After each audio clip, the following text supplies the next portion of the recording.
Ya. Hare Krishna. Om Agyanatimirandasya Gyananjana Salakaya Chaksurunmilitam Jena Tasmai Sri Gurave Namaha.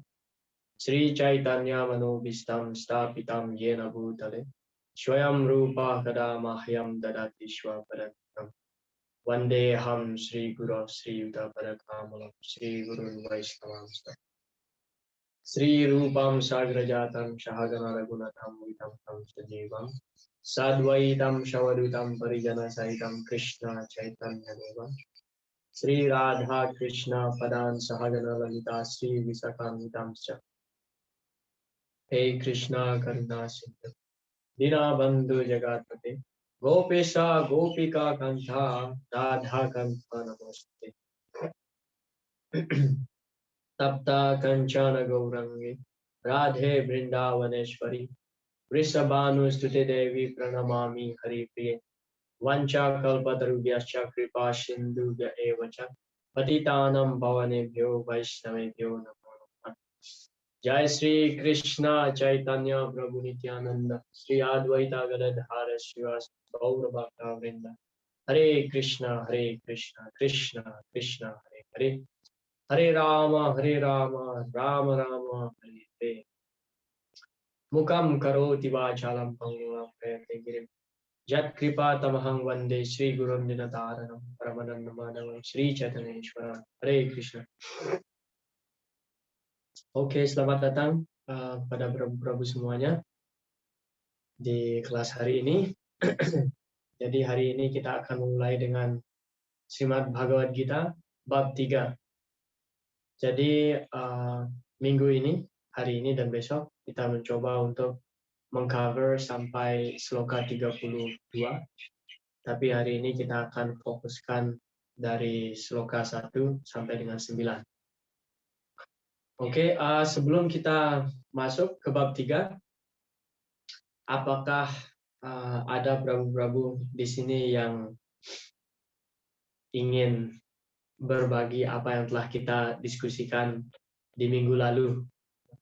Atau apa saja yang sudah kita diskusikan di dalam bab 2 Srimad Bhagavad Gita? Silakan. Untuk merefresh kembali ingatan kita. Dan bagaimana hubungannya antara bab 2 dan bab 3 ini? Bagaimana proses kronologinya dari bab 2 ke bab 3? Silakan.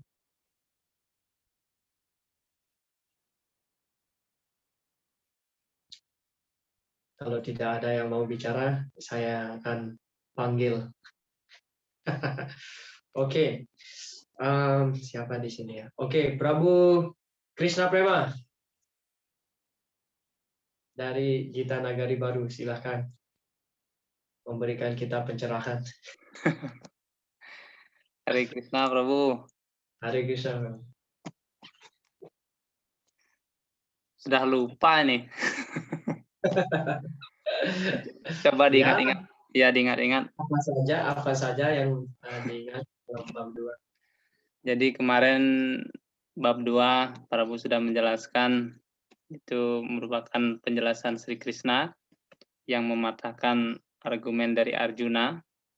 Itu beliau memberikan pengetahuan tentang Atma Tattwa Gyan atau pengetahuan tentang sang diri. Jadi karena Arjuna punya argumen tidak mau berperang karena rasa kasihan, akhirnya Krishna memberikan pengetahuan pada Arjuna bahwasanya diri kita adalah sang roh, tidak bisa dibunuh. Jadi sang roh bersifat kekal, seperti itu. Dan juga Sri Krishna memberikan penjelasan bagaimana tentang ciri-ciri orang yang mantap dalam kesadaran Krishna atau mantap dalam sang diri itu sendiri. Ya, itu Prabu yang bisa diingat. Terima kasih banyak. Oke, bagus sekali. Ada yang lain, Prabu yang lain ingin membagikan, menambahkan apa yang sudah disampaikan oleh Prabu Krishna Prema? Silakan.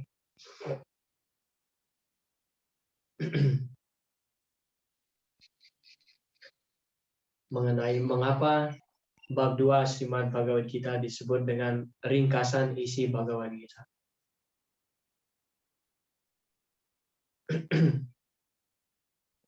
Silakan Prabu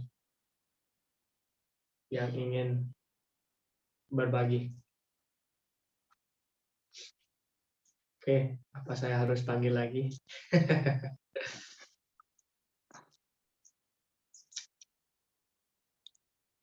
Bagaimana dengan Prabu Jagadis Ananda? Silakan untuk berbagi. Mengapa bab 2 Bhagavad Gita disebut dengan ringkasan isi Bhagavad Gita? Yang sebenarnya bab 2 Bhagavad Gita ini merupakan Sankhya Yoga. Ya, Hare Krishna. Hare Krishna, Prabu. Ya, Prabu, Hare Krishna. Ya, bab 2 ini merupakan adalah ringkasan isi Bhagavad Gita, di mana Bhagavad Gita ini, di dalam Bhagavad Gita bab 2 ini adalah bagaimana untuk mengawali orang yang membaca itu akan lebih gampang untuk mengerti nanti ke bab-bab yang berikutnya, karena sudah dijelaskan dalam bab 2. Dengan membaca dengan bab-bab nanti selanjutnya dia akan lebih paham jadinya, karena sudah dijelaskan di bab 2 seperti itu. Nah, semua dijelaskan di bab 2 itu adalah sampai bahkan dijelaskan oleh Srila Prabhupada, bahkan semua bab-bab nanti selanjutnya sudah ada sebenarnya di dalam bab 2, tapi untuk detailnya dijelaskan per babnya. Oke, terima kasih. Menarik sekali. Hare Krishna. Oke, lagi satu. Siapa yang ingin berbagi? Silakan langsung di-unmute saja, atau perlu saya panggil lagi?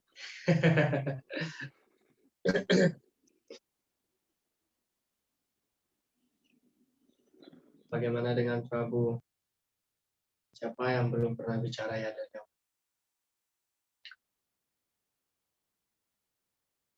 Oke, Prabu Wisna Ananda. Hare Krishna. Dari Gaura Hari. Silakan di-unmute, Prabu. Ya. Ya, jadi sudah banyak sekali sebenarnya sudah dikatakan lebih oleh senior tadi dua.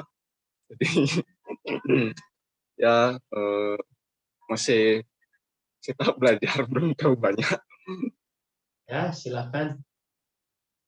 Sampaikan saja. Apa ya? Grogi jadinya nih apa ya?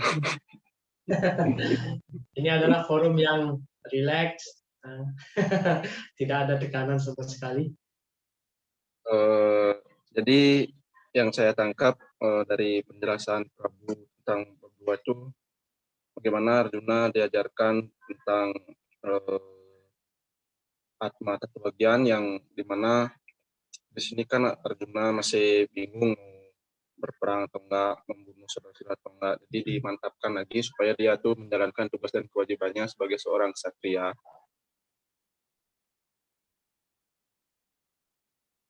Ya, segitu dulu. Terima kasih. Ya, bab 2 Srimad Bhagavad Gita. Judul dari bab 2 Srimad Bhagavad Gita ini sebenarnya Sankhya Yoga. Bab 1 yaitu Arjuna Wisada Yoga atau yoga mengenai kebingungan Arjuna. Bab 2 merupakan Sankhya Yoga. Sankhya artinya membedakan antara badan dengan sang roh. Ini namanya Sankhya. Memilahkan antara hal material dengan hal rohani. Nah, tetapi mengapa bab 2 ini disebut dengan ringkasan isi Bhagavad Gita? Seperti yang sudah kita diskusikan minggu lalu, jadi Srimad Bhagavad Gita ini memiliki 3 bagian. 6 bab pertama merupakan Karma Yoga, 6 bab pertengahan merupakan Bhakti Yoga, dan 6 bab terakhir merupakan Jnana Yoga. Dan semuanya ini, 3 bagian ini sudah dirangkum di dalam bab 2. Nah, jadi kemarin Atma Tattva Gyan itu merupakan Jnana Yoga. Jnana. Karena kita diberikan pengetahuan bahwa kita bukanlah badan ini. Oke. Kemudian mengenai karma yoga, di situ kita melihat Sri Krishna mengatakan pada Arjuna, karma nyewa dikaraste ma phalesu kadacana. Jadi kita harus tetap melakukan kegiatan kita, tugas dan kewajiban kita. Jadi itu namanya karma yoga. Dan bhakti yoga dijelaskan di bagian akhir mengenai stita pragya, bagaimana orang yang sudah mantap dalam kesadaran rohani atau kesadaran Krishna. Jadi ketiga bagian dari Bhagavad Gita ini sudah dirangkum semuanya di dalam bab 2. Nah, tetapi uniknya di dalam bab 2 ini, Sri Krishna tidak menjelaskan kepada Arjuna ada yang namanya tangga yoga. Tangga yoga yang secara bertahap. Kalau kita melihat bab 2, Sri Krishna langsung menyampaikan tentang Sankhya Yoga atau Atma Tattva Gyan, dan itu merupakan Gyana Yoga. Tetapi tangga yoga yang sebenarnya dimulai dari Karma Kanda, lalu Karma Yoga, dan Gyana Yoga. Nah, Karma dan Gyana dikombinasikan menjadi Buddhi Yoga atau Bhakti, atau Niskama Karma. Tidak terikat dengan hasil dari perbuatan. Nah, sementara bagaimana hubungan dari bab 2 dan bab 3 ini. Jadi setelah menjelaskan antara Gyana Yoga dan Karma Yoga, yaitu Buddhi Yoga, Arjuna di sini bingung. Arjuna di sini bingung pada penjelasan dari Sri Krishna. Karena pertama Sri Krishna menjelaskan kita bukanlah badan ini. Jadi itu Gyana. Kemudian Krishna menjelaskan tentang karma. Lalu Arjuna bertanya, mengapa kita harus melakukan sesuatu? Melakukan sesuatu yang padahal kita bukanlah badan ini. Dan ketika Sri Krishna menjelaskan tentang Buddhi Yoga, atau melepaskan ikatan dari pekerjaan, Arjuna di sini juga salah memahami, di mana Arjuna mengerti bahwa Buddhi Yoga ini merupakan karma tiaga. Jadi Buddhi Yoga bukanlah karma tiaga. Karma tiaga artinya kita meninggalkan pekerjaan kita, meninggalkan tugas dan kewajiban. Tapi Buddhi Yoga artinya kita tetap melakukan tugas dan kewajiban kita, tetapi pada waktu yang bersamaan kita tidak terikat dengan hasil pekerjaan kita. Itulah Buddhi Yoga. Jadi Arjuna di sini sedikit dibingungkan. Makanya bab 3 dimulai dari pertanyaan Arjuna yang mengatakan bahwa beritahu saya satu hal, mana yang harus saya lakukan, karma atau gyana. Karena Arjuna berpikir bahwa antara karma dan gyana ini adalah kedua hal ini bertolak belakang, tidak matching. Tetapi Wiswana Cakrawati Thakur, kita akan menemukan penjelasan beliau nanti, mengatakan bahwa karma dan gyana ini merupakan bagaikan dua anak tangga. Jadi ini adalah tahapan yoga yang dimana akhirnya nanti kita harus mencapai Buddhi Yoga atau kesadaran Krishna. Oke. Terima kasih.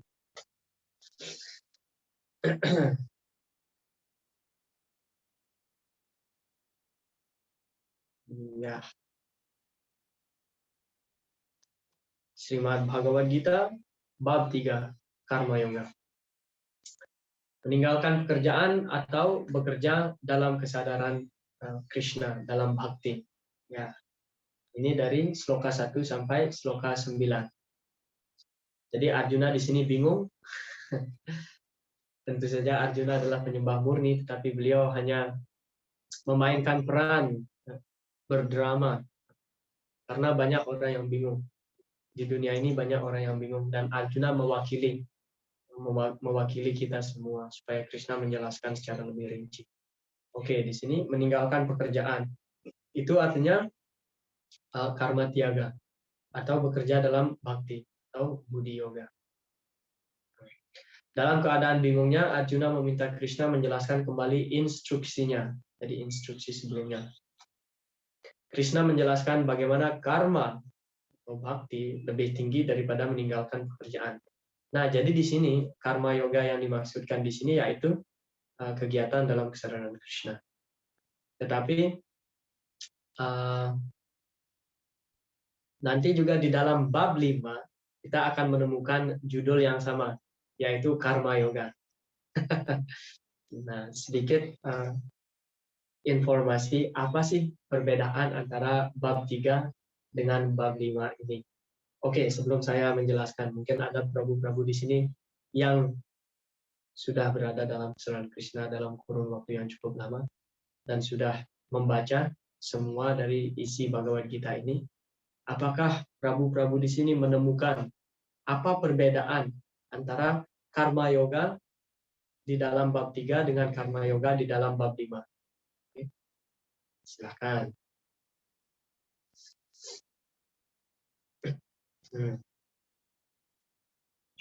Karena bab 5 juga berjudul Karma Yoga. Karma Yoga dalam kesadaran Krishna.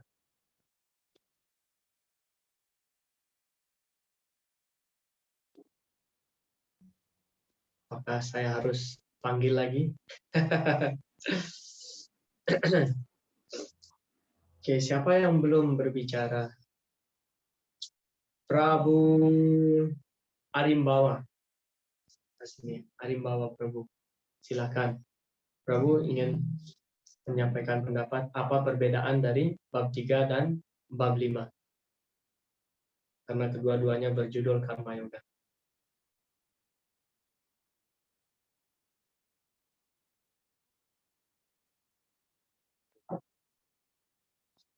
Oke, tidak ada jawaban dari Prabu Arimbawa. Bagaimana dengan yang lain di sini? Prabu Sundar. Silakan Prabu Sundar. Ribul. Ya, Karma yoga yang dijelaskan di dalam bab 3 itu menjelaskan karma yoga yang berhubungan dengan dunia material. Sedangkan karma yoga yang dijelaskan pada bab 5 adalah karma yoga yang berhubungan dengan kesadaran rohani atau kesadaran Krishna. Haribol, Hare Krishna. Cuma itu, Prabu. Hare Krishna. Sungguh menarik sekali. Oke, ada pendapat yang lain?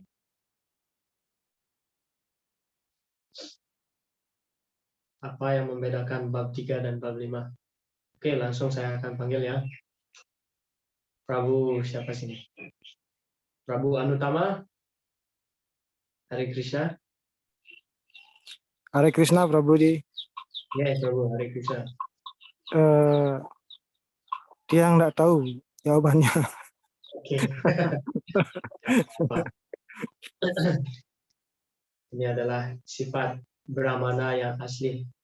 Satyam. Kalau tidak tahu, ya tidak tahu. Kalau saya tidak tahu juga, ya saya bilang tidak tahu. Oke, bagaimana dengan Prabu Kadek Susilo? Hare Krishna, Prabu. Ya, Prabu, silakan. Yang sama Prabu tidak tahu, tapi di sini ada Prabu Pat, Prabu. Saya harus baca atau bilang tidak tahu. Oke. Saya tidak tahu, Prabu. Oke, baiklah. Ya, jadi perbedaan antara bab 3 dengan bab 5, seperti yang Prabu Sundara Rupa sudah sampaikan. Beliau mengatakan bab 3 karma yoga yang berkaitan dengan hal material, dan bab 5 karma yoga yang berkaitan dengan kesadaran Krishna. Tidak salah, jawaban beliau tidak salah, tapi pengertiannya seperti ini, supaya lebih gampang dimengerti. Karma yoga di dalam bab 3 ini merupakan kegiatan dalam kesadaran Krishna, tetapi itu namanya karma mishra bhakti. Kegiatan dalam kesadaran Krishna, tetapi kita masih memiliki motif material. Oke, kita harus mengerti bahwa kegiatan apapun dalam kesadaran Krishna itu sebenarnya rohani, sifatnya rohani. Tetapi karena kita masih memiliki keinginan material, kita ingin memenuhi keinginan material itu dengan cara memuja Krishna. Kama sarva kama wa moksa kama udaradihi ibrina bhakti yogena yajeta purusham param. Ya, jadi apapun motifnya, kita memiliki keinginan material yang besar, agama, atau tidak memiliki keinginan material sama sekali, kita harus puja Krishna. Tapi di dalam bab 3 ini penjelasannya yaitu kita melakukan kegiatan dalam kesadaran Krishna, tetapi kita masih menginginkan hasilnya. Hasil dari pekerjaan kita, atau kita meminta kekayaan kepada Krishna. Itu contohnya. Ini namanya karma mishra bhakti. Dan di dalam bab 5 itu sebenarnya judul dalam bahasa Sanskertanya itu karma sannyasi yoga. Atau kita sepenuhnya berada dalam kesadaran Krishna dan tidak menginginkan apa-apa dari Krishna. Kita hanya melakukan bakti saja kepada Krishna. Atau itu bakti yang murni. Jadi karma yoga dalam kesadaran Krishna. Kita hanya melakukan tugas dan kewajiban kita hanya untuk memuaskan Sri Krishna, itu saja. Ya. Dan kita tidak terikat dengan hasilnya. Jadi seperti itu. Karena di awal juga saya sempat bingung, mengapa ini judulnya sama. Ya. Oke, kita lanjut. Namun Arjuna berpikir, Krishna masih mendesakku untuk berperang. Arjuna berpikir bahwa karma dan jnana tidak cocok. Sebenarnya karma dan jnana adalah dua tahap dalam jalan menuju kesadaran rohani.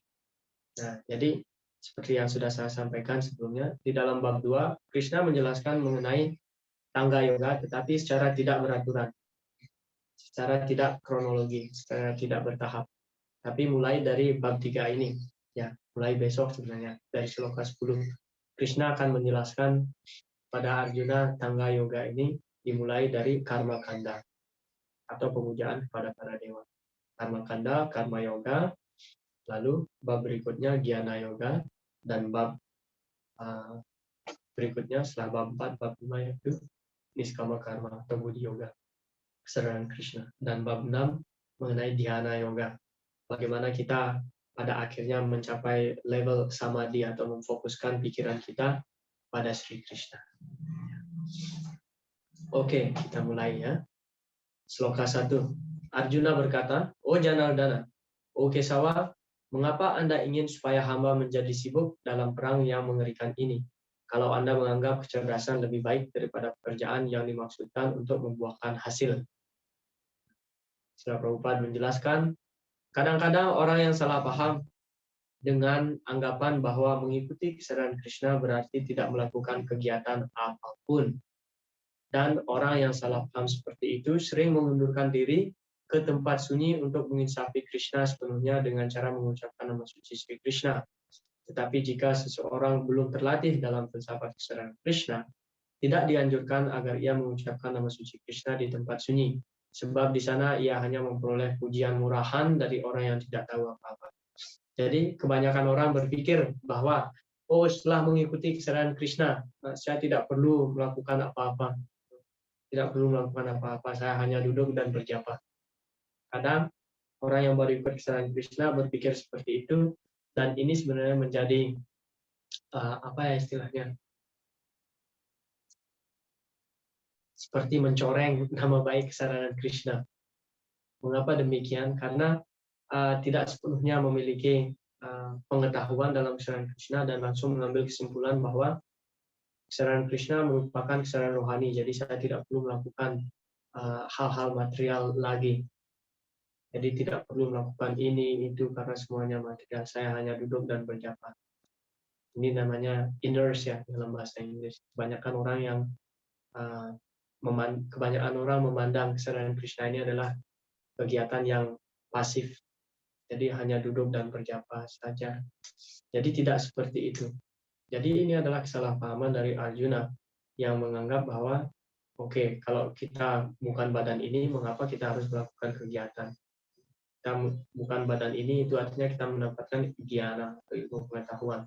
Tapi pada saat yang bersamaan, Sri Krishna meminta Arjuna supaya tetap melakukan tugas dan kewajibannya. Dan itu merupakan karma. Nah, jadi Arjuna berpikir bahwa ini adalah dua hal yang bertolak belakang. Karena Arjuna berpikir ketika Sri Krishna menjelaskan tentang Budi Yoga, Arjuna berpikir Krishna menjelaskan karma tiaga. Jadi Budi Yoga artinya meninggalkan atau tidak terikat dengan hasil dari perbuatan kita. Bukan meninggalkan kegiatan. Bukan meninggalkan kegiatan atau pekerjaan. Tapi meninggalkan hasilnya. Hanya serahkan kepada Sri Krishna apapun hasilnya. Nah, Srila Prabhupada juga menyinggung di sini mengenai orang yang berpura-pura, istilahnya, mengendalikan diri secara artifisial. Mereka pergi ke tempat yang sunyi dan mengucapkan Maha Mantra Hare Krishna, memang bagus. Tetapi bagi orang yang belum mantap dalam filsafat keseluruhan Krishna, jadi itu tidak dianjurkan. Mengapa? Karena kita masih memiliki banyak sekali keinginan material, dan tanpa sadhu sangga kita tidak merasa dilindungi. Karena sadhu sangga, Sri Rupa Goswami menjelaskan, bagaikan kita menanam sebuah pohon. Jadi pohon itu harus dipagari supaya tidak diganggu oleh binatang. Jadi pagar ini merupakan sadhu sangga dalam kesadaran Krishna. Jadi kalau kita ingin mengembangkan bhakti lata bija atau tumbuhan bakti di dalam hati kita, kita harus pagari supaya tidak diganggu oleh maya. Dan apa itu pagarnya? Yaitu sadhu sangga atau pergaulan. Tapi kalau kita menyendiri, duduk sendiri berjapa, karena pikiran kita seperti diibaratkan seperti kera, seekor kera yang lompat dari satu ranting pohon, cabang pohon ke cabang yang lainnya. Jadi pikiran kita begitu liar sekali. Detik ini memikirkan hal ini, lalu beberapa detik kemudian memikirkan hal yang lain. Jadi ini tidak dianjurkan, kecuali kalau kita sudah betul-betul mantap seperti Srila Haridas Thakur, Jagannath Das Babaji Maharaj, Gauratiswara Das Babaji Maharaj. Boleh, kalau memang sudah dalam tahapan mantap seperti itu. Tapi kalau kita masih dalam paham kesadaran yang rendah, masih memprioritaskan badan kasar ini, jadi kita tidak dianjurkan duduk sendiri mengucapkan nama suci Sri Krishna. Kita perlu teman, kita perlu sadhu sangga. Okay?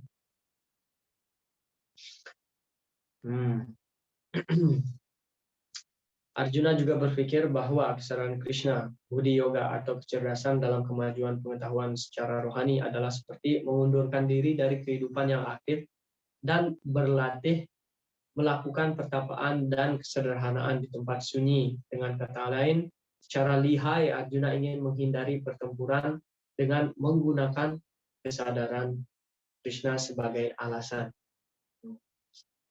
Gurur ahatwa himaha nubawan sreyo bhoktum baik syamapi haloke. Arjuna mengatakan sreyo bhoktum baik syamapi haloke.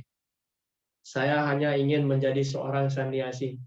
Baik syam atau meminta sumbangan, ini merupakan hak dari Brahmana dan sannyasi. Itu adalah hak Brahmana. Mengemis sebenarnya adalah hak Brahmana. Mengemis ini merupakan kegiatan yang bukan rendahan sebenarnya. Karena Brahmana atau sannyasi yang pergi ke rumah grihasta khususnya, jadi mereka pertama memberikan pencerahan, ilmu pengetahuan. Setelah itu grihasta itu akan memberikan sesuatu, dan apapun yang diberikan harus diterima dengan lapang dada. Jadi seperti itu. Tetapi sekarang mengemis merupakan kegiatan yang paling menjijikkan, paling rendah. Dan dalam kebudayaan Weda, mengemis ini sebenarnya hanya boleh dilakukan oleh para brahmana atau sannyasi. Kalau kalian miskin, kalau kita miskin, tidak dianjurkan untuk mengemis. Kalau miskin ya kerja supaya dapat uang. Jangan ngemis, karena ngemis merupakan kegiatan brahmana dan sannyasi. Dan tujuan mereka mengemis sebenarnya untuk mengambil karma kita yang memberikan. Jika kita memberikan sesuatu kepada penyembah, sebenarnya kita yang diuntungkan. Siapa yang memberikan sebenarnya dia yang diuntungkan, bukan dirugikan. Karena orang itu mengambil karma kita. Orang itu mengambil karma kita. Ini hukumnya. Makanya jangan ragu untuk memberikan sesuatu kepada ashram, kepada tempel-tempel untuk pelayanan kepada Krishna. Karena kita sebenarnya yang diuntungkan. Kita sebenarnya yang Nah, mengenai di sini ada, ya ini dia. Srila Prabhupada juga menjelaskan dalam sebuah kelas, beliau mengatakan, kadang-kadang ada orang yang namanya saja penyembah Krishna. Di Brindawan, Anda akan menemukan bahwa mereka menyendiri di tempat yang terpencil dan mengucapkan Hare Krishna. saya telah melihat secara langsung mereka tinggal di tempat terpencil mengucapkan Hare Krishna, tapi nyatanya saat mereka keluar, mereka merokok. Bahkan mereka tidak bisa berhenti merokok dan berbicara tentang dunia material ini. Ini rekayasa belaka. Ini tidak disarankan. Ya, jadi banyak sekali babaji gadungan di Brindawan atau di sekitar sini juga Nawadwip, banyak sekali babaji-babaji yang ya kelihatannya mereka kusuk dalam kesadaran Krishna, menyendiri, tapi seperti yang Srila Prabhupada jelaskan di sini, bahkan mereka tidak bisa berhenti merokok. Jadi mereka ingin mendapatkan pujian dari orang-orang, bahwa orang ini begitu mantap dalam kesadaran rohani. Mereka dipuji-puji, maju seperti itu dalam kesadaran rohani. Tapi sebenarnya itu hanyalah rekayasa biasa, karena mereka tidak berada di dalam pergaulan orang-orang yang sadar akan Krishna. Mereka hanya diam dan menyendiri. Jadi ini sebenarnya bahaya, makanya tidak dianjurkan mempraktikkan kesadaran Krishna sendiri. Kita perlu pergaulan. Karena sebenarnya pergaulan ini yang memberikan kita nutrisi dalam kesadaran Krishna. Kalau kita tidak mendapatkan pergaulan yang cukup dengan orang-orang yang sadar akan Krishna, jadi kita akan merasa malas, merasakan lemah dalam kesadaran Krishna kita. Ya, makanya pergaulan itu sangat penting sekali. Dan kita memang tidak bisa secara artifisial mencoba untuk menjadi orang yang melepaskan ikatan begitu saja. Seperti Arjuna di sini kan ingin melepaskan ikatan, seolah-olah ingin melepaskan ikatan. Oh, saya tidak peduli, saya tidak inginkan kerajaan ini. Saya hanya mau menjadi seorang sannyasi yang ya memelihara dirinya dengan cara mengemis. Jadi seperti itu. Ini tidak dianjurkan oleh Sri Krishna. Secara istilahnya immature. Secara immature kita melepaskan ikatan atau melepaskan ikatan dengan keadaan yang dipaksa, tidak alami. Jadi seperti itu. Pernah ada muridnya Srila Prabhupada, ketika Srila Prabhupada di sini di Mayapur. Jadi ada seorang murid Srila Prabhupada, muridnya Srila Prabhupada, beliau biasanya menyebarkan buku-buku Srila Prabhupada. Tapi suatu hari beliau sakit dan pergi ke rumah sakit, dan diberitahukan oleh dokter di rumah sakit bahwa dia kena kanker dan akan meninggal dalam waktu 6 bulan. Jadi beliau hanya memiliki waktu 6 bulan saja untuk hidup di badan itu. Jadi beliau datang kepada Srila Prabhupada dan mengatakan, Srila Prabhupada, saya akan pensiun dari kegiatan saya dan saya ingin pergi ke Radakunda di Vrindavan, Radakunda, untuk menjadi seorang babaji berjapa, karena saya telah didiagnosa akan meninggal dalam waktu 6 bulan karena saya memiliki kanker. Srila Prabhupada mengatakan, tapi kelihatannya badan kamu oke-oke saja, kenapa kamu tidak lanjutkan sebarkan buku saya, dan toh kalau kamu mati, kalau kamu meninggal, kamu akan meninggal dalam kesadaran Krishna, kegiatan dalam kesadaran Krishna. Tapi murid beliau mengatakan, saya hanya ingin menghabiskan waktu saya 6 bulan ini sebelum saya meninggal hanya untuk mengucapkan Mahamantra Hare Krishna. Srila Prabhupada mengatakan, oke, silahkan, pergilah ke Radakunda. Akhirnya Prabu ini pergi ke Radakunda. Kalau di Radakunda pada saat itu musim dingin. Jadi kalau di Brindawan atau di Mayapur, kalau musim dingin itu bahkan lebih dingin daripada di puncak. Dingin sekali. Ya, dingin sekali. Kalau pas musim panas, panas sekali. Jadi seperti itu. Khususnya di Brindawan, dari Kartik, musim Kartik. Itu dingin sekali. Nah, pada saat itu beliau pergi situ pada saat musim dingin. Dan di situ beliau ya secara artifisial lah kita bisa katakan langsung berubah total menjadi seorang babaji yang hanya duduk dan hanya mengucapkan Mahamantra Hare Krishna, hanya berjapa. tidak melakukan kegiatan yang lainnya. Dan apa yang terjadi setelah 6 bulan, Prabu ini merasakan bahwa ya kesehatannya oke-oke saja. Dan akhirnya beliau pergi ke dokter lagi dan ngecek, dan ternyata dokter yang mengecek sebelumnya itu, dokter itu memberikan diagnosa yang salah. Memberikan diagnosa yang salah, dan akhirnya langsung Prabu ini pergi ke Mayapur, menemui Srila Prabhupada dan mengatakan, sekarang saya akan mendistribusikan buku lagi. Loh, mengapa seperti itu? Srila Prabhupada mengatakan, oh kamu masih hidup, saya kira kamu sudah meninggal. Ya, Prabu ini mengatakan, oh dokter itu sebenarnya salah memberikan diagnosa. Tapi Srila Prabhupada mengatakan, kenapa kamu tidak melanjutkan menjadi babaji saja, hanya mengucapkan Mahamantra Hare Krishna.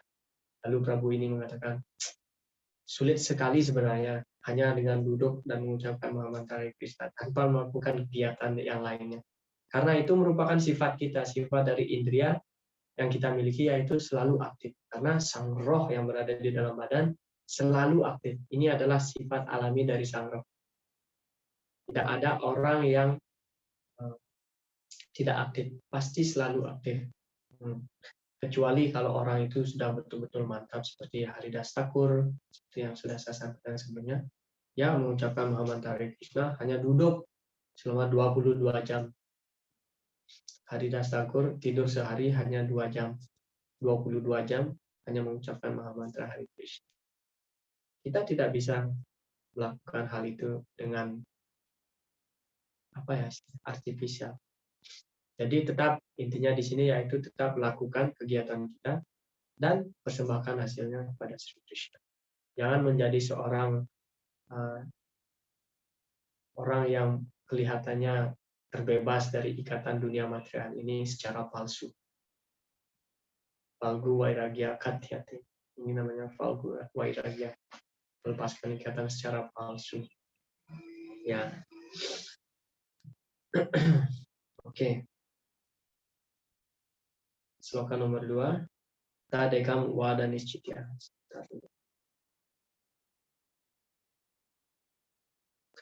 Tadekam Wada Niscitya. Arjuna mengatakan, kecerdasan hamba dibingungkan oleh pelajaran Anda yang mengandung 2 arti. Apa itu? Mengenai karma dan gyana. Ini yang menjadi kebingungan Arjuna. Karena itu mohon memberitahukan kepada hamba dengan pasti mana yang paling bermanfaat untuk hamba. Ya, Srila Prabhupada menjelaskan dalam bab sebelumnya, sebagai kata pengantar Bhagavad Gita, banyak cara dan jalan yang berbeda-beda dijelaskan. Misalnya Sankhya, ya, ingat di awal dari bab 2, dari bab 11 sampai 30 menjelaskan tentang Sankhya. Dehi nusmin yata dehi, mulai dari sloka itu.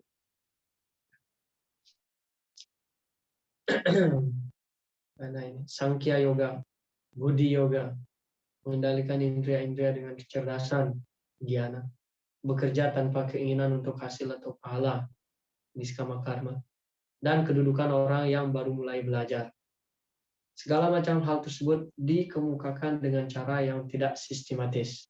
Nah, ya, makanya di dalam bab 2 kita menemukan tangga yoga yang dijelaskan oleh Sri Krishna kepada Arjuna tidak secara sistematis. Nah, seperti Gyana Yoga terlebih dahulu, baru turun ke Karma Kanda, baru Karma Yoga, Niskama Karma, Buddhi Yoga, jadi seperti itu, tidak secara sistematis. Uraian jalan yang lebih sistematis akan diperlukan guna mengambil tindakan dan mencapai pengertian. Karena itu Arjuna ingin mendapat penjelasan tentang hal-hal tersebut yang rupanya membingungkan, dan agar orang awam manapun, orang awam manapun dapat menerimanya tanpa salah tafsir. Karena mulai dari besok sebenarnya sloka 10 kita akan melihat dari karma kanda menuju ke karma yoga. Nah, jadi ini prosesnya akan naik dari karma kanda ke karma yoga, ke gyana yoga, lalu niskama karma, buddhi yoga. Jadi seperti itu, supaya orang yang baru mempelajari filsafat Bhagavad Gita ini mengerti mana yang lebih tinggi, mana tingkatan yoga mana yang lebih tinggi. Jadi seperti itu. Dan tentu saja di akhir kita akan dipertemukan dengan bhakti. Jadi bhakti yang paling tinggi. Nah, ini kutipan dari buku Sarendra Tumi. Arjuna salah paham bahwa karma kerja dan Gyana mengetahui bahwa seorang bukanlah badan, tidak cocok. Ia memohon, Tadei kamu ada, tolong katakan padaku hanya satu hal. Jadi di sini Krishna merespon, sloka nomor 3, kepribadian Tuhan Yang Maha Esa bersabda, "Oh Arjuna yang tidak berdosa, aku sudah menjelaskan bahwa ada dua golongan manusia yang berusaha menginsafi sang diri. Beberapa orang berminat mengerti tentang hal itu melalui angan-angan filsafat yang berdasarkan percobaan. Ini namanya Sankhya, filsafat Sankhya. Sedangkan orang lain berusaha mengerti tentang hal itu melalui bhakti." Ya, jadi Sri Krishna menjelaskan di sini ada dua, secara umum ada dua golongan orang yang ingin mengerti tentang Krishna. Yang pertama mereka menggunakan metode Sankhya, yang kedua langsung menggunakan metode pelayanan bhakti. Jadi Prabhupada menjelaskan Sankhya Yoga. Apa itu Sankhya Yoga? Mempelajari sifat kerohanian dan alam secara analisis. Jadi menganalisa. Adalah mata pelajaran bagi orang yang berminat untuk berangan-angan dan mengerti tentang hal-hal melalui pengetahuan dan filsafat berdasarkan percobaan. Dan yang kedua yaitu Bhakti Yoga atau pelayanan suci. Nah, Prabhupada juga menjelaskan di antara dua jalan tersebut, jalan kesadaran Krishna lebih baik. Sebab jalan kesadaran Krishna tidak bergantung pada penyucian indria-indria melalui proses filsafat. Kesadaran Krishna sendiri adalah proses penyucian. Dan cara bhakti secara langsung sekaligus mudah dan mulia. Nah, kalau dalam Sankhya Yoga, kebanyakan orang yang mempelajari ingin mengerti tentang kebenaran mutlak menggunakan proses analisa atau Sankhya Yoga ini, kesimpulan mereka akan kebanyakan, tidak semua, tapi kebanyakan, kesimpulan mereka akan menuju hanya kepada kekosongan saja, atau kesimpulan Brahman, Brahma Jyoti, kekosongan. Jadi Sankhya itu seperti ini, menganalisa sekarang antara badan sang roh, badan dengan sang roh, dan mereka akan mengetahui bahwa saya bukanlah badan, saya adalah sang roh percikan dari Krishna, dan kalau sudah meninggalkan badan ini saya akan kembali kepada Tuhan. Jadi kebanyakan orang yang mempelajari kebenaran mutlak menggunakan metode Sankhya Yoga ini akan menuju kekosongan kebanyakan. Tapi kalau mereka mempelajari filsafat Sankhya yang diajarkan oleh Sri Krishna di sini atau Kapila Muni, putra dari Dewa Huti, jadi kesimpulannya akan menuju bhakti karena ada uraian yang lebih detail, yaitu saya bukanlah badan ini, saya berasal dari Tuhan, dari Sri Krishna, dan saya harus mengabdikan diri kepada Sri Krishna, dan saya memiliki individualitas yang kekal dan terpisah dengan Sri Krishna. Bukan berarti setelah meninggalkan badan ini, saya akan menjadi satu dengan Tuhan. Tapi kalau filsafat Mayawadi mengatakan bahwa setelah meninggalkan badan ini, saya akan menyatu dengan Tuhan. Jadi seperti itu. Makanya Prabhupada menjelaskan, di sini di antara kedua ini, Sankhya dan Bhakti, Bhaktilah yang lebih tinggi. Tentu saja kalau kita dalam kesadaran Krishna, Sankhya ini merupakan proses bhakti juga. Sankhya merupakan proses bhakti sebenarnya. Tapi karena banyak orang yang tidak mengetahui dan hanya mengambil kulitnya saja, dan mereka akan mengerti bahwa Sankhya, filsafat Sankhya ini hanya membedakan antara badan dan sang roh itu saja. Jadi mereka tidak pergi ke level yang lebih tinggi. Dan Prabhupada menjelaskan di sini, kesadaran Krishna. Kegiatan kesadaran Krishna sendiri merupakan proses penyucian dan cara bakti secara langsung, sekaligus mudah dan mulia. Nah, mengapa?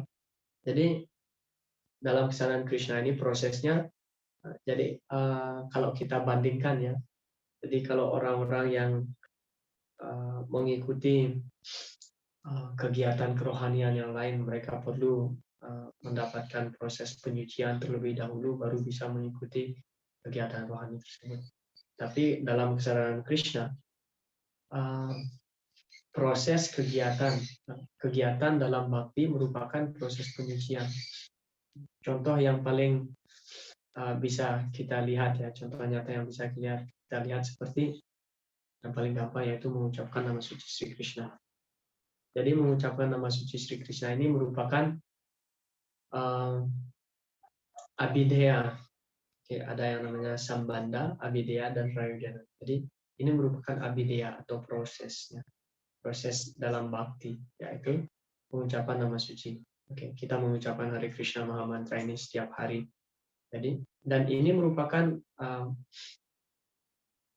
kalau saya bisa bilang ini merupakan unsur utama dalam kegiatan kesadaran Krishna kita.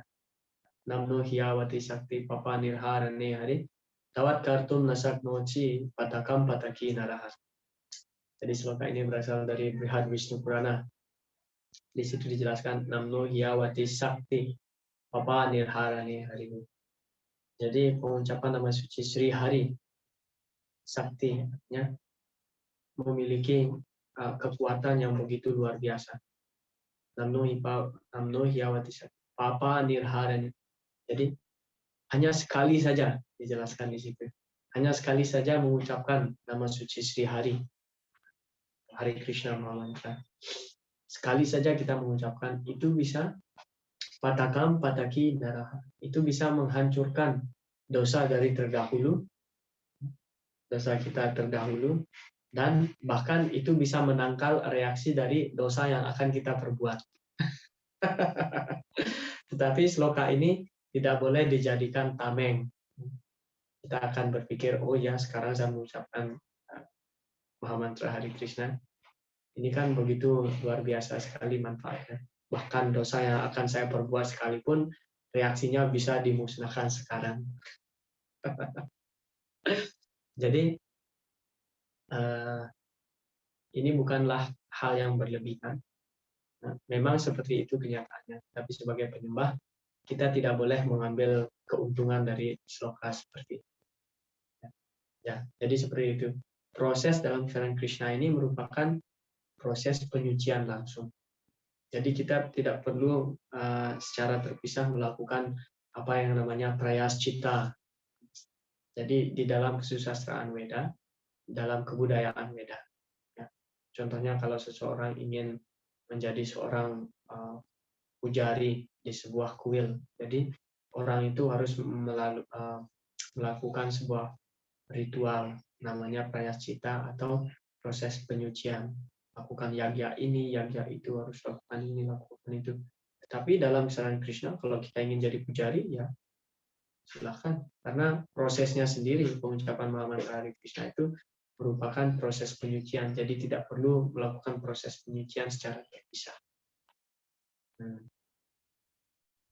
Saya tidak ingin mengambil contoh seperti kita yang di Bali, karena ini adalah topik yang sensitif. Jadi ya contohnya seperti bapak saya, karena bapak saya tidak di Bali sekarang, bapak saya di Sumbawa. Jadi bapak saya seorang pemangku. Jadi kalau sebelum bapak saya menjadi pemangku itu ada proses penglukatan, harus disucikan terlebih dahulu, ya baru bisa menjadi pemangku. Tapi dalam kesadaran Krishna, proses kegiatan dalam kesadaran Krishna itulah sebenarnya proses penyucian. Jadi tidak perlu proses secara terpisah. Navane walokesmin pumsam dharma parasmita bhakti yugo bhagavati tanama grahana adibihi. Dan memang seperti itu proses bhakti dalam kesadaran Krishna. Memang itu diawali dari pengucapan Mahamantra Hare Krishna. Etawan ewalokesmin pumsam dharma bhakti yugo bhagavati. Jadi kegiatan bhakti ini dimulai dari tandama gerahana. Gerahana artinya mengambil atau menerima, mengucapkan. Tandama gerahana adi. Adi artinya awal. Jadi bagaimana orang itu bisa melakukan proses bhakti? Apa yang mengawali? Yaitu dengan mengucapkan nama suci Sri Krishna. Entah itu disengaja atau tidak sengaja. Pernah terjadi ketika Srila Prabhupada di awal-awal Srila Prabhupada mengajarkan Sri Krishna di Amerika. Jadi ada orang India yang memberikan saran pada Srila Prabhupada. Seharusnya Prabhupada ingin mendirikan ISKCON pada saat itu. 1965 Prabhupada ingin mendaftarkan ISKCON. Jadi apa itu ISKCON? International Society for Krishna Consciousness. Tapi ada orang India yang memberitahukan Srila Prabhupada bahwa di dunia barat mereka tidak mengerti apa-apa tentang kebudayaan Weda. Mereka tidak akan tahu siapa itu Krishna. Sebaiknya nama organisasi ini dibuat International Society for God Consciousness. Bukan Krishna Consciousness. Tapi Srila Prabhupada mengatakan God Consciousness, oh tidak. Karena saya ingin memberitahukan, saya tidak hanya ingin memberitahukan, menginformasikan atau menyebarkan kesadaran tentang Tuhan, tapi saya juga ingin memberitahukan siapa itu Tuhan. Jadi Srila Prabhupada pada saat itu beliau kekeh, ini organisasi ini akan didirikan dan saya beri nama Krishna Consciousness, bukan God Consciousness. Karena orang India itu mengatakan kalau Prabhupada mendirikan organisasinya dengan nama God Consciousness, jadi banyak orang yang sudah familiar God, oh ya Tuhan. Tapi Prabhupada mengatakan tidak, harus Krishna Consciousness, harus kesadaran Krishna, bukan kesadaran Tuhan, karena banyak orang yang tidak mengetahui siapa itu Tuhan. Dan itu berhasil berkembang. Nah, setelah berkembang beberapa saat, tentu saja ada pro dan kontra, seperti biasanya di mana-mana ini terjadi. Dan ada yang banyak mengatakan bahwa orang-orang Hare Krishna ini adalah brainwashing organization atau organisasi yang mencuci otak. Mencuci otak artinya mempengaruhi menjadi orang supaya menjadi lebih buruk. Jadi seperti itu. Dan ini dimuat di sebuah koran. Di sebuah koran dan ditampilkan di halaman pertama. Jadi Hare Krishna ini adalah seperti ini, dan ada murid Srila Prabhupada yang mendapatkan koran itu dan diberikan kepada Sri Krishna, kepada Srila Prabhupada, sorry. Lalu Prabhupada membaca, oh karena murid beliau mengatakan, Prabhupada, gerakan kita ini banyak mendapatkan kritikan, kita dipojokkan sekarang, bagaimana ini Prabhupada? Prabhupada membaca koran ini dan mengatakan, sebenarnya mereka membantu kita untuk preaching. Muridnya Srila Prabhupada kaget, loh kenapa seperti ini Prabhupada? Ya lihat saja tulisan ini, Hare Krishna ini, di dalam koran ini. Setiap orang yang membaca tulisan Hare Krishna ini, mereka akan mendapatkan penyucian. Apapun mentalitasnya. Jadi sekarang kan banyak orang yang mengkritik tentang Hare Krishna. Siapapun yang mendengarkan, siapapun yang mengucapkan Hare Krishna ini, oh adalah kegiatan yang menyimpang. Hare Krishna ini adalah aliran yang sesat. Ya, mereka mengucapkan Hare Krishna. Oke, tidak apa-apa. Apa itu slogannya di dalam Srimad Bhagavatam dijelaskan.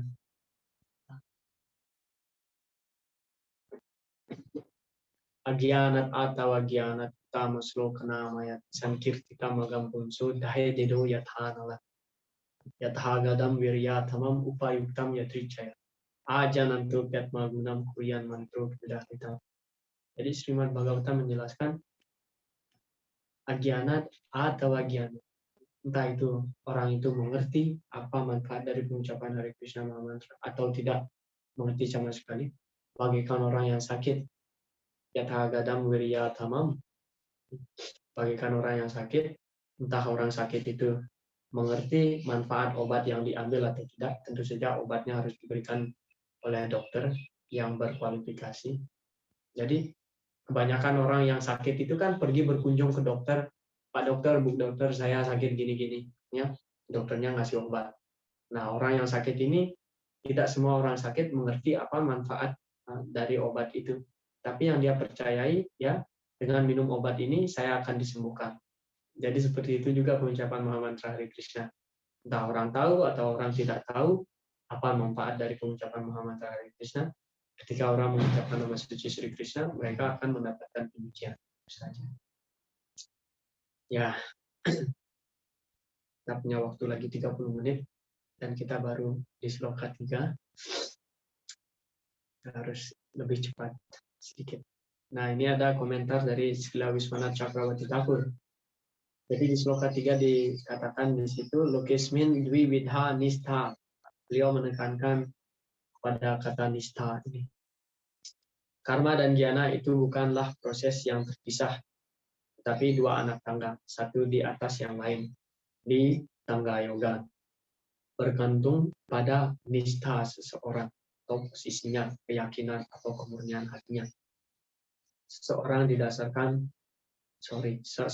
disarankan untuk bertindak baik di atas platform karma atau jnana. Arjuna telah salah memahami hal ini dan menganggap karma dan jnana sebagai dua proses yang mengarah ke arah yang berbeda. Nah, jadi sesuai dengan nistha, sebenarnya kalau kita melihat 9 proses dari Srada ke Prema, ini dijelaskan oleh Rupa Goswami dalam Bhakti Rasamritasnya. Jadi Srada, Sadhu Sangha, Bhajana Kriya, Anatan Niriti, baru nistha. Tapi di sini Srila Wiswanath Cakrawati Thakur menjelaskan nistha itu sebenarnya keadaan seseorang yang dimana posisinya sudah betul-betul yakin, memiliki keyakinan kepada Sri Krishna, atau proses pelayanan bhakti. Jadi kalau kita lihat Sraddha di awal, dari Sraddha ke Prema. Jadi Sraddha itu merupakan base atau dasar dalam Serayan Krishna. Tapi Nistha adalah tingkatan yang sudah tinggi. Setelah Anartha Nivriti, proses pencucian, baru kita mendapatkan Nistha. Nistha sebenarnya berarti keadaan yang sudah mantap. Ya, tentu saja kalau kita tidak memiliki Sraddha yang kuat, kita tidak akan memiliki keteguhan hati yang mantap dalam Serayan Krishna. Nah, mengenai karma dan jnana, jadi karma lebih rendah posisinya daripada jnana. Jnana lebih tinggi posisinya, hanya satu tingkatan saja. Dan ini tergantung dari nistha kita atau tingkat keyakinan kita. Jadi kalau kita masih belum begitu sepenuhnya bisa menyerahkan diri kepada Sri Krishna, ya silakan berada di level karma. Karma artinya kita lakukan kegiatan, dan kalau tidak bisa memberikan semua hasil kegiatan kita pada Sri Krishna, berikan setidaknya setengah, 25%, 10%, bahkan 1%. Ini namanya karma. Kalau jnana, kita sudah memiliki pengetahuan yang lebih tinggi, kita mengerti bahwa oh ya, seharusnya semuanya dilakukan untuk Sri Krishna. Ini ada pertanyaan dari Prabu Satwata. Bagaimana dengan persadam Prabu? Apakah baik orang yang yakin atau nggak yakin akan manfaatnya, mereka tetap mendapatkan manfaat? Ya, prasad juga sangat ampuh. Entah orang yakin atau tidak, kalau sudah kena prasad, ya pasti dapat penyucian. Srila Prabhupada mengatakan gulab jamun adalah iskon bulat atau peluru iskon. Siapa di sini yang belum pernah merasakan gulab jamun? Ya, kalau kita yang di India khususnya ya prasad gulab jamun itu ada di mana-mana dan membuat kita ketagihan. Jadi Srila Prabhupada juga di awal-awal gerakan Serayan Krishna beliau mengajarkan di dunia barat. Jadi beliau memberikan kelas, jadi seperti itu, memberikan kelas dan ditulis di pintu. Jadi siapapun yang masuk dan mendengarkan kelas oleh Esi Bhaktivedanta Swami. Kalau keluar nanti di sini ada ember penuh yang berisi dengan gulab jamun. Nah, bisa ambil satu dan silakan keluar. Jadi kebanyakan orang yang datang ke kelasnya Srila Prabhupada hanya untuk mengambil gulab jamun ini. Jadi Srila Prabhupada di kelas itu beliau mengatakan, saya melihat satu orang sudah masuk 3 kali. Artinya orang ini masuk, duduk 2 menit, keluar, ambil gulab jamunnya, makan, setelah beberapa menit masuk lagi, duduk sebentar, keluar, ambil gulab jamunnya. Prabhupada mengatakan seperti itu. Saya sudah melihat satu orang, saya lihat satu orang, ada satu orang yang keluar masuk selama 3 kali. Dan Prabhupada mengatakan kita sudah menembak hatinya menggunakan peluru ISKCON, yaitu gulab jamun. Dan Prabhupada mengatakan sebentar lagi dia akan menjadi full-time brahmachari. Dan betul, orang itu akhirnya datang ke ISKCON Center kita dan menjadi brahmachari, full-time brahmachari. Jadi, dan banyak sebenarnya murid-murid Srila Prabhupada yang saya pernah jumpai, dan karena saya suka bertanya kepada beliau-beliaunya bagaimana mereka bisa ikut dalam kesadaran Krishna. Karena ini merupakan cerita yang menarik sekali, bagaimana mereka bisa ikut dalam kesadaran Krishna. Jadi banyak dari mereka tentu saja pertama mendapatkan buku dari Prabhupada. Kebanyakan murid-murid Prabhupada ikut dalam kesadaran Krishna karena mendapatkan buku Srila Prabhupada.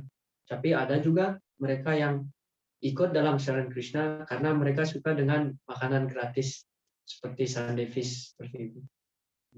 Jadi kita di awal-awal melakukan Sunday Feast, orang datang hanya untuk ya dapat makanan gratis, tapi akhirnya mulut mereka seperti kena pancing, seperti ikan yang kena pancing, kena kail. Nah, sudah nyangkut, ya sudah, seperti itu terseret, terus terseret. Jadi seperti itu Prabu Satwata. Makanya prasadam distribution, penyebaran prasad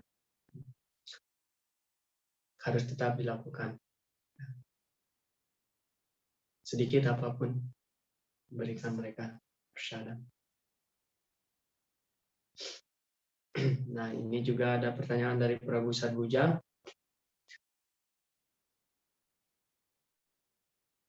Apakah orang yang mengucapkan Mahamantra Hare Krishna dan yang hanya mendengar Mahamantra Hare Krishna juga memperoleh manfaat yang sama?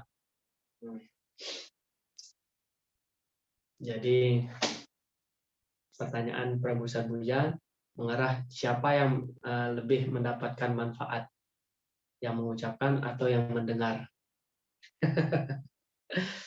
Ya, dalam hal ini kedua-duanya mendapatkan manfaat yang luar biasa, tetapi yang mengucapkan lebih mendapatkan manfaat yang lebih banyak. Karena selain yang mengucapkan otomatis akan mendengar, tapi yang mendengar hanya mendengar saja. Yan nama sruti matrena puman bawa nirmala tasmat tirtam pada kimwa dasawan awasisyati. Dasawan awasisyati.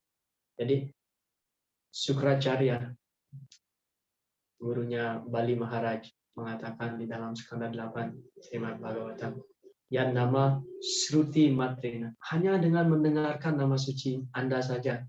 Jadi setelah jadi lilanya seperti itu, seperti ini. Setelah Bali Maharaj ditaklukkan oleh Wamanadev, jadi Sukracharya mengaturkan doa pujian kepada Wamanadewa. Dan salah satu doa pujiannya yaitu yang nama Sruti Matrena kuman bawa nirmala. Jadi hanya dengan mendengar saja, mendengarkan nama suci Anda, hati seseorang itu akan disucikan. Tasya tirta pada kimwai dasawan awasisyati. Dan kita bisa lihat, hanya mendengar saja orang mendapatkan penyucian. Lalu bagaimana dengan orang yang langsung melayani Anda? Manfaat apa yang didapatkan? Itu saja lebih besar. Jadi seperti itu. Mendapatkan manfaat, sama-sama mendapatkan manfaat, tetapi orang yang mengucapkan akan mendapatkan manfaat yang lebih banyak. Karena yang mengucapkan otomatis akan mendengar juga. Yang mendengar hanya mendengar saja. Jadi seperti itu. Tetapi ya kedua-duanya diuntungkan. Jadi dalam proses Krishna Katha juga Krishna Katha. Jadi kalau tidak ada yang berbicara, jadi siapa yang akan didengar? Dan juga kalau tidak ada pendengar, jadi ya hanya berbicara sendiri. Tapi masih diuntungkan. Karena yang berbicara juga bisa mendengar apa yang diucapkan. Itu mengenai pengucapan Mahamantra Hare Krishna. Kedua-duanya mendapatkan manfaat. Pernah Srila Prabhupada ditanya, ini dalam hal yang berbeda, mengenai prasadam. Jadi, Srila Prabhupada menjelaskan betapa pentingnya melayani penyembah. Melayani penyembah. Vaisnava Sewa ini lebih penting sebenarnya dibandingkan dengan melayani Krishna secara langsung. Aradhanam sarvesham Vishnu aradhanam param tasmat paradharam devi tadiana samarchan. Jadi dalam Padma Purana Dewa Siwa menjelaskan kepada Parwati objek tertinggi pemujaan yaitu Vishnu. Tapi lebih tinggi daripada pemujaan kepada Vishnu yaitu memuja penyembahnya Sri Vishnu. Jadi Srila Prabhupada menjelaskan hal ini. Jadi betapa pentingnya melayani penyembah. Dan setelah kelas itu tidak ada yang duduk. Biasanya kan setelah kelas kirtan, kelas lalu prasad. Jadi biasanya orang-orang hanya inginnya duduk saja, yang lain yang melayani. Tapi setelah kelas itu tidak ada yang duduk, semuanya ingin melayani ini. Oh saya melayani supaya dapat karunia. Akhirnya Tamal Krishna Maharaj bertanya kepada Srila Prabhupada, Prabhupada, mana yang lebih penting, duduk atau melayani prasadnya? Prabhupada mengatakan kedua-duanya penting. Kalau semuanya ingin melayani, siapa yang akan dilayani? Akhirnya langsung berubah, duduk semuanya. Akhirnya harus ada keseimbangan di sini. Nah, ini namanya reciprocation. Membalas kasih sayang penyembah itu bisa dilakukan dengan cara seperti ini. Kadang kita berpikir bahwa kita dilayani. Jadi ya, tapi yang melayani kita sebenarnya merasakan kebahagiaan. Dengan cara seperti itu kita memberikan mereka kebahagiaan. Dengan cara seperti itu mood kita harus saya melayani dia, memberikan dia kebahagiaan. Jadi seperti itu. Jadi dalam hal melayani prasadam, ya, ini adalah hal yang seimbang. Tapi dalam pengucapan Mahamantra Hare Krishna tentu saja yang mengucapkan mendapatkan manfaat yang lebih besar daripada hanya mendengarkan saja. Makanya Sankirtan. Sankirtan. Kirtan artinya pengucapan nama suci, dan kata san ini diambil dari sangga. Indra Prabhu menjelaskan Sankirtan artinya sangga kirtan. Pengucapan Mahamantra Hare Krishna bersama dengan penyembah yang lain. Karena prosesnya yang pertama yang menyanyi dulu didengarkan, dan nanti setelah yang merespon bernyanyi, yang menyanyi itu akan diam dan mendengarkan. Makanya manfaat yang didapatkan itu sama kalau kita melakukan kirtan. Jadi seperti Oke. Pertanyaan dari Prabu Danurdhara. Apakah ucapan Mahamantra dengan motif untuk mencapai pembebasan adalah kegiatan yang berkarma kanda?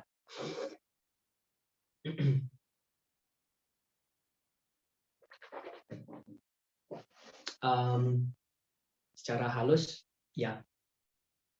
Karena kita mengucapkan, apa tujuan kita mengucapkan Mahamantra Hare Krishna? Nitya Siddha Krishna Prem, Sadhya Kabunaya Sravana Disuddha Citte Karai Udai.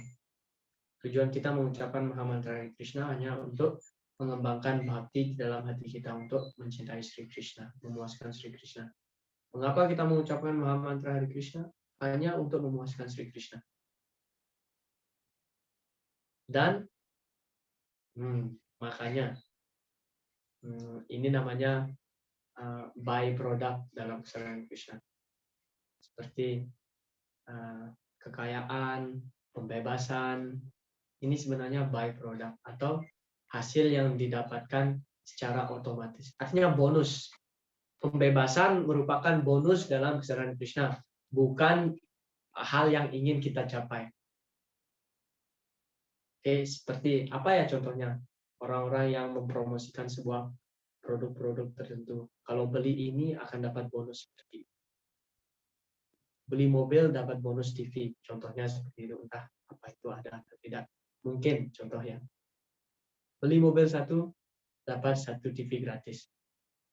Nah, jadi tujuan kita yaitu untuk mendapatkan mobil, dan TV ini hanyalah bonusnya yang kita bisa dapatkan secara otomatis kalau kita dapatkan mobilnya, kalau kita beli mobil. Jadi seperti itu. Tujuan pengucapan Mahamantra Hari Krishna ini untuk mendapatkan bhakti, Krishna Prema Bhakti, mendapatkan bhakti yang murni kepada Sri Krishna. Tapi pembebasan merupakan bonus, bukanlah sesuatu yang perlu kita apa ya istilahnya, perlu kita berusaha secara keras untuk mendapatkannya. Karena kalau kita dapat bhakti, secara otomatis kita akan mendapatkan pembebasan. Dan bagaimana dengan orang yang mengucapkan Mahamantra Hari Krishna dengan motif untuk mencapai pembebasan? Apakah ini kegiatan yang berkarma kanda? Secara halus, Sankyetam, apa itu namanya? Salokya, Sarti, Samipya, Sarupya, Ekatwa. Ini adalah 5 jenis pembebasan. Kita semua harus tahu ya, ada 5 jenis pembebasan. Salokya, Sarti, Samipya, Sarupya, Ekatwa, Apyutam, Diyamanam, Nagri nanti Winamat Sewanam Janaha. Ini dijelaskan di dalam skanda 3 oleh Dewahuti, ibunya Kapila Muni. Jadi apa itu yang kelima? 5 hal ini. Salokya artinya kita bisa tinggal di planet yang sama dengan Sri Krishna. Salokya, Sarti, kita mendapatkan kekayaan yang sama dengan Sri Krishna. Salokya, Sarti, Samipya, kita menjadi kawan Sri Krishna. Sarupya, kita mendapatkan badan yang sama dengan Wisnu, berlengan 4. Ekatwa, kita menjadi satu. Nah, di antara kelima jenis pembebasan ini hanya satu yang ditolak oleh para Vaishnava, yaitu Ekatwa atau menyatu dengan Brahman. Nah, dia manam nagrih nanti. Bagi orang yang lakukan proses bhakti, bagi seorang penyembah, mereka tidak menginginkan 5 jenis pembebasan ini. Apa yang diinginkan? Winamat sewanam janaha. Orang itu hanya menginginkan pelayanan saja. Jadi kita melakukan pelayanan karena kita hanya ingin melayani saja. Bukan untuk mendapatkan pembebasan. Kalau kita inginkan pembebasan, tidak salah, saya katakan, tidak salah kita menginginkan pembebasan, tapi secara halus itu merupakan karma mishra bhakti. Jadi kalau karma kanda saya katakan tidak juga, tapi secara halus itu merupakan karma mishra bhakti. Jadi karma mishra artinya kita melakukan kegiatan dalam kesadaran Krishna dan menginginkan sesuatu dari Sri Krishna. Dan pembebasan bisa juga digolongkan dalam hal material, karena kita menginginkan supaya kita terbebas dari duka cita alam material. Tetapi penyembah yang murni tidak masalah. Narayanam para sarve nakutascana bibyati swarga pawarga narakesu apitulia tadarsina. Entah kita berada di surga, apa warga, atau kita berada di Vaikunta, Narakesu, atau kita berada di neraka, tidak masalah bagi kita. Karena kita hanya fokus dalam pelayanan bakti. Itu penyembah yang murni. Kalau orang yang belum murni, mereka menginginkan pembebasan. Dan ini tidak disalahkan, tetapi ini merupakan karma mishra bakti. Oke. Karma kanda, tolong diingat, karma kanda artinya pemujaan kepada para dewa untuk mendapatkan hal-hal material. Ini namanya karma kanda. Tapi dalam kesadaran Krishna, kalau kita menginginkan hal-hal material, ini namanya karma mishra bhakti. Bhakti yang belum murni. Tetapi tetap dianjurkan. Tetap dianjurkan. Lebih baik memuja Sri Krishna dengan motif material daripada kita memohon hal material kepada para dewa. Seperti itu. Jadi ini merupakan karma mishra bhakti, tetapi tidak disalahkan. Tetapi kalau kita memiliki goal yang lebih tinggi untuk mendapatkan Krishna Prema. Jadi secara otomatis pembebasan akan kita dapatkan.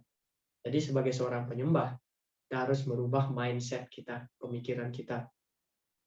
Bahwa hal utama yang perlu saya kejar yaitu memuaskan Sri Krishna, itu saja. Kalau Krishna terpuaskan, secara otomatis saya akan terbebaskan. Jadi seperti itu. Tetapi keinginan untuk mendapatkan pembebasan juga tidak disalahkan.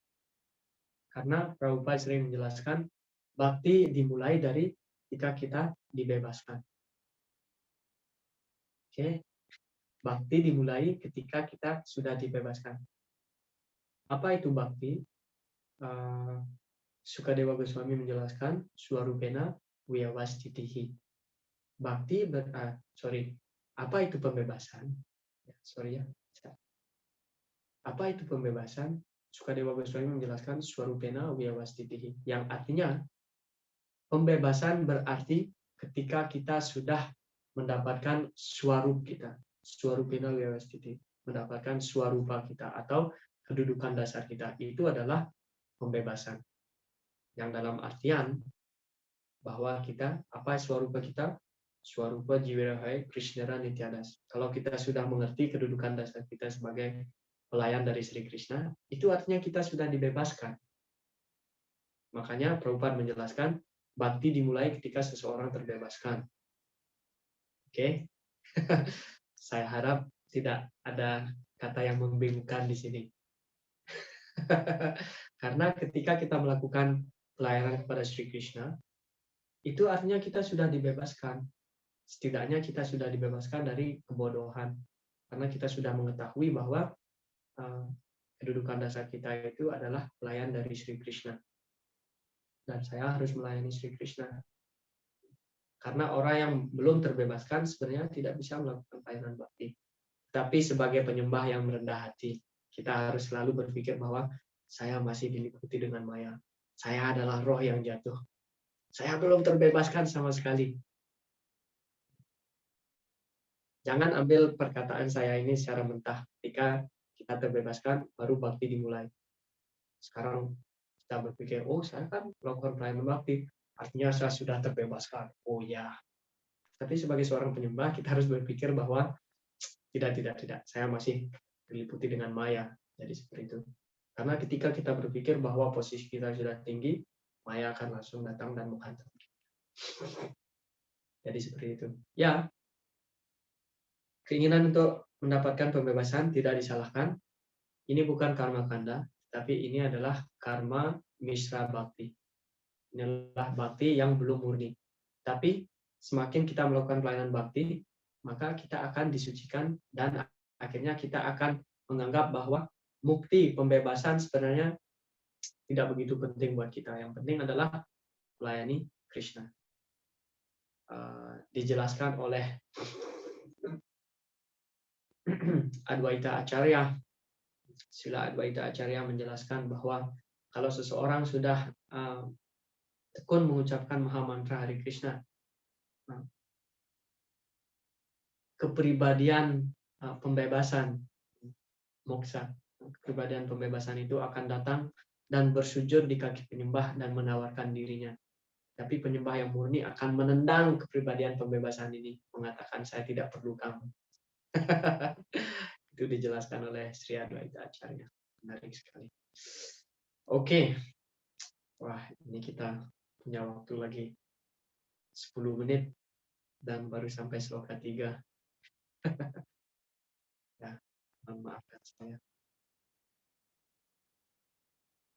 Nah, ini ada pertanyaan lain lagi.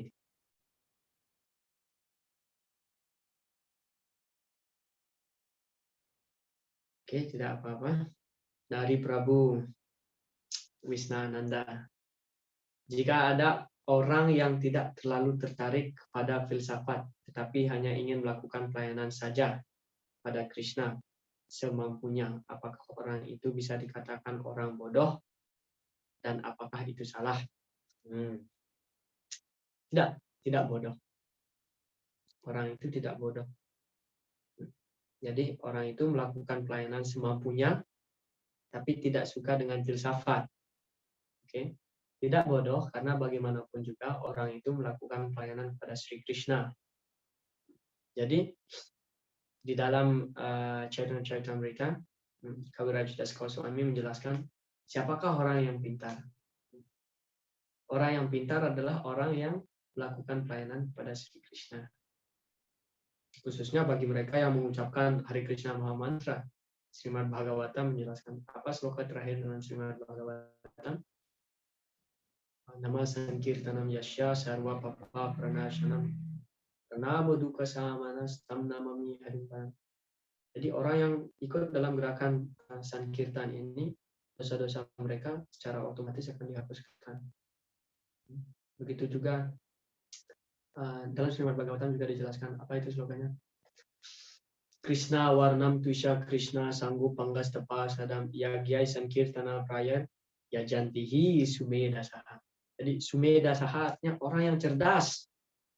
Jadi orang yang mengucapkan Mahamantra Hare Krishna ini adalah orang yang cerdas. Jadi tidak bisa kita katakan orang yang melakukan pelayanan itu adalah orang yang bodoh. Walaupun kelihatannya mereka tidak suka dengan filsafat.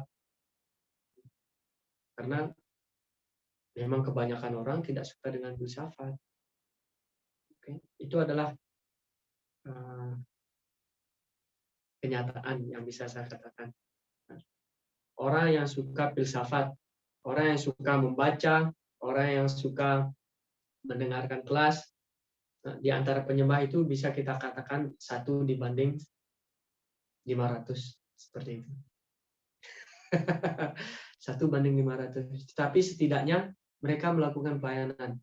Nah, mereka bukan orang yang bodoh, tetapi mereka orang yang beruntung, tetapi tidak seberuntung orang yang suka dengan pelayanan dan juga filsafat. Karena sebenarnya ketika kita mengetahui filsafat kesadaran Krishna, kita melakukan pelayanan itu dengan kesadaran yang lebih tinggi dibandingkan dengan orang yang tidak suka dengan filsafat, tidak tahu filsafat, melakukan pelayanan hanya dengan sentimen. Ini perbedaannya. Orang yang mengerti filsafat kesadaran Krishna ketika melakukan pelayanan, mereka betul-betul paham, ini loh maksudnya. Ini loh tujuannya. Sama juga dengan mantra, seperti itu ya. Mantra, contohnya lagu Manggalarati, Guru Asakam. Samsara dawa nalali daloka, tranaya karunya gana ganatam. Kalau kita pelajari itu saja, tahu artinya itu. Kalau kita mengucapkan doa itu ketika Manggalarati, dan kita tahu arti terjemahan dari doa itu artinya kita mempelajari filsafat. Dan ketika kita berdoa, kita betul-betul merasakan apa yang kita ucapkan. Samsara dhawana lalali daloka. Kita sekarang berada di perputaran kelahiran dan kematian, samsara. Gana dan kita seperti terbakar. Tasya kalyana gunana wasya wande guru sri carana, dan sang guru kerohanian datang menyirami api itu, memadamkan api itu, dan kita diselamatkan oleh sang guru kerohanian. Maka daripada itu kita harus mengaturkan sembah sujud kepada sang guru kerohanian itu. Tapi kalau kita tidak tahu arti dari guru Astakam ini, ya kita, apalagi kita telat bangun dan masih tahi mata di sana sini dan kita nyanyi langsung samsara dawa. Jadi itu adalah hal yang berbeda. Oke, kita melakukan Manggalarati tetapi dengan kesadaran yang tidak begitu penuh karena kita tidak tahu filsafatnya apa. Sama juga kita melakukan guru puja atau apalah seperti itu. Kalau tidak, makanya Prabhupada, kita akan temukan penjelasan Prabhupada mengatakan kegiatan keagamaan yang tidak berlandaskan filsafat itu hanya sentimen saja. Tetapi filsafat tidak diikuti dengan kegiatan keagamaan, itu hanyalah angan-angan saja. Jadi dua hal ini harus dikombinasikan antara pelayanan dan filsafat. Jangan pelayanan saja tapi tidak punya filsafat. Jadi artinya kita tidak punya dasar, pelayanan kita hanya akan terasa hambar karena kita tidak tahu mengapa saya harus lakukan ini. Tapi di satu sisi kalau kita terlalu banyak buku dan tidak melakukan pelayanan, itu sama juga dengan kita berangan-angan saja. Sama artinya kita baca buku, oh kita harus gini, mengucapkan Mahamantra Hare Krishna ini manfaatnya seperti ini, gini-gini, tapi kita tidak mengucapkan Mahamantra Hare Krishna. Dijelaskan di dalam ini kita harus memuaskan sang guru kerohanian. Hanya dengan memuaskan sang guru kerohanian, Yasha Prasada, Bhagavad Prasadu, kan kita menyanyi tiap hari. Dengan memuaskan sang guru kerohanian lah Krishna akan terpuaskan. Kalau sang guru kerohanian sudah terpuaskan, maka kita akan mendapatkan karunia Sri Krishna. Tapi di satu sisi kita tidak mau mengikuti perintah guru kerohanian. Kan sama juga dengan bohong. Jadi kedua hal ini harus dikombinasikan antara filsafat dan pelayanan. Jadi harus ada keseimbangan, balance. Ya. Jadi tetap kita tidak bisa mengatakan orang ini bodoh, karena gimana pun juga dia melakukan pelayanan. Tetapi kalau orang itu bisa memahami mengapa dia melakukan pelayanan, maka dia akan melakukan pelayanan dengan kesadaran yang lebih tinggi. Jadi seperti itu. Dan kita, ya, saya begitu mengapresiasi prabu-prabu di sini semuanya yang mengikuti Bhakti Sastri ini. Itu artinya kita memiliki keinginan untuk mengerti filsafat kesadaran Krishna secara lebih dalam, dan kita harus mengencourage, menyemangatkan yang lain juga untuk ikut. Bukan berarti karena saya adalah pembicara di sini, saya ingin didengar oleh orang yang banyak. Tidak seperti itu. Tapi kita ingin berbagi. Sama seperti halnya kita punya sesuatu. Contoh saja apa makanan yang enak sebenarnya, ya. Dan kalau kita menyayangi teman kita atau anggota keluarga yang lain, pasti kita ingin berbagi. Jadi seperti itu. Silakan, pasti nanti prabu-prabu semuanya akan mendapatkan, akan mengalami perubahan, akan menjadi bukan seperti Power Rangers yang berubah, tetapi kesadaran kita akan berubah setelah kita betul-betul mengerti tentang filsafat. Tentu saja untuk mengerti filsafat dalam kesadaran Krishna harus diiringi dengan pelayanan juga. Makanya Tadvidi Prani Patena Pariprasnena Sewaya. Jadi filsafat kesadaran Krishna ini bisa dimengerti seiring kita melakukan pelayanan bakti. Seiring kita melakukan pelayanan juga. Karena pelayanan akan menyucikan kita dan memudahkan pikiran kita untuk mengerti tentang kesadaran Krishna. Kalau kita hanya ingin mengerti tentang Bhagavad Gita tanpa melakukan pelayanan, kita tidak akan betul-betul mengerti Bhagavad Gita. Oke, lagi 2 menit. Anyway, saya tidak akan lanjut ke sloka berikutnya. Ada sebuah cerita. Ada seorang sannyasi yang bernama Bhakti Tirtha Maharaj. Mungkin saya sudah pernah menyampaikan hal ini, cerita ini, tapi saya akan ulangi kembali. Jadi Bhakti Tirtha Maharaj, beliau preaching di kampus-kampus universitas-universitas di Amerika. Jadi suatu hari beliau menemui seorang profesor. Nah, di situ beliau bertemu dengan seorang profesor. Dan ketika berbicara dengan profesor ini, jadi ketika Bhakti Tirtha Maharaj memberikan sebuah buku Bhagavatam pada saat itu, langsung profesor ini mengatakan, oh, Srimad Bhagavatam, ya, saya sudah baca Srimad Bhagavatam. Sad Sandarbha Jiwa Goswami memberikan komentar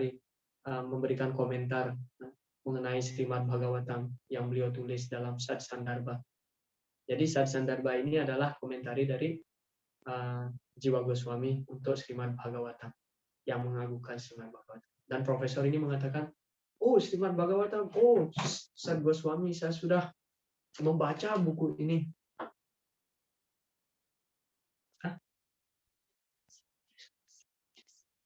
How long you will? What about Prashadam?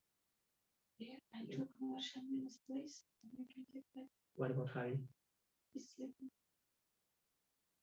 Okay. Terus, sorry.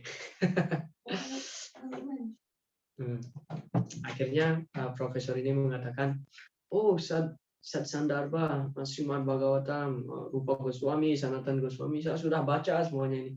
Akhirnya Bhakti Tirtha Maharaj berpikir, ini adalah orang yang tepat ini yang jadi sasaran kita. Kalau orang ini bisa menjadi penyembah karena dia sudah mengerti filsafat dalam kesadaran Krishna, akan memudahkan kita. Karena prinsipnya adalah ya dia ada cara di sresta tata diwetaro jana. Apa yang dilakukan oleh orang yang besar akan diikuti oleh orang kecil, orang umum. Jadi seperti itu. Beliau berpikir kalau kita bisa jadikan profesor ini penyembah, seluruh universitas ini pasti akan jadi penyembah. Tapi seiring mereka berbicara, akhirnya profesor ini mengeluarkan sebatang rokok dari kantongnya. Tek, langsung ces. Akhirnya Maharaj langsung 180 derajat pemikiran beliau berubah. Ternyata orang ini sudah membaca, kelihatannya mengerti tentang, karena profesor ini mengungkapkan apa yang ditulis oleh Jiwa Goswami dalam Satsandarbha. Tapi karena orang ini tidak melakukan pelayanan kepada Sri Krishna, jadi orang ini tidak mengerti sebenarnya prinsip dasar dalam Sri Krishna bahwa kita harus menghindari rokok. Jadi seperti itu. Untuk mengerti tentang Krishna, filsafat Bhagavad Gita, kita harus juga melakukan pelayanan. Dan supaya menambahkan rasa dalam pelayanan, kita harus mengerti filsafat. Oke, demikian. Hari ini kita hanya membahas 3 sloka saja. Tidak apa-apa. Ini adalah kursus dalam jangka panjang. Kursus yang rileks. Dan ya, kita akan lanjutkan besok. Saya ragu minggu ini kita bisa menghabiskan sampai sloka 32. Jadi tidak apa-apa. Terima kasih pada prabu-prabu semuanya yang sudah bersabar, toleransi. Kalau ada yang ingin disampaikan lagi, silahkan. Saya terbuka. Kalau ada, kalau tidak, ya kita cukupkan sampai di sini. Dan saya akan puput dengan para mesanti.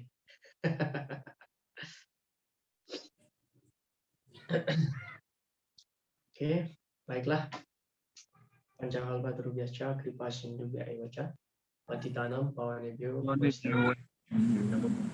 Hare